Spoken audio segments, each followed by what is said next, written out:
तो गाइस नै दा फेक्टरि सिङाव दं आरो फेक्टरि सिङाव मा मा दं नाया माने अनेकटा बुस्थु दङ मालाबा नोंसोरनो माने कमप्लिटलि मालाबा देखायगोन आं नोंसोरनो मा मा दं फेक्टरियाव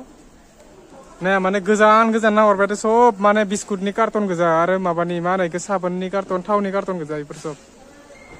तो नै दा इयाव दसे जिरायना थानि बिराद मेंबाय मोनसे नैबे गारिखौ एसे लोडिं होदोंमोन दासो लोडिं होखांना एसे रेस्ट लाना दंबाय दङ दसे जिरायना थानि आरो दसे उनाव होबावगोन गारिखौ लोडिं कम से कम हरनि 8टासो जागानियाव लोडिं होनाय टाइमा दा दसे रेस्ट लाना दंथ'यो दसे उनाव होबावगोन आरोबाव गारिखौ लोडिं गाइस नैखिनि लाइना पुरा फेक्टरियानो फेक्टरि गोजा डेन्जार जायगायाव दंफैयो मिथिगोना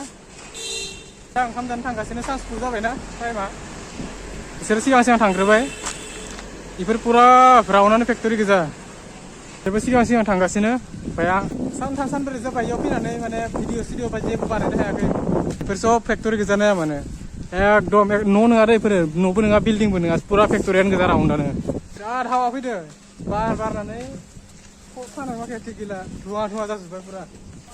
सिगां सिगां थांगासिनो नै मिनिगासिनो माने आंनि ब्लग बानायनायखौ नायनानै मिनिगासिनो नैबे मोनसे फेक्टरियानो लाल कम्पानि नैया लाल कम्पानि बया गेदेर नाया माने जोंनि रुमनिफ्राय लानानै नैयालागे कमसे कम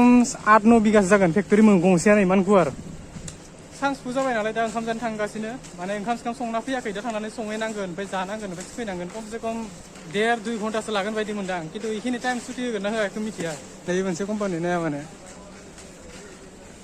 जायगाया ओरैनो मोजाङानो बिराद गुवार बैयो हाजो नायनो हागोन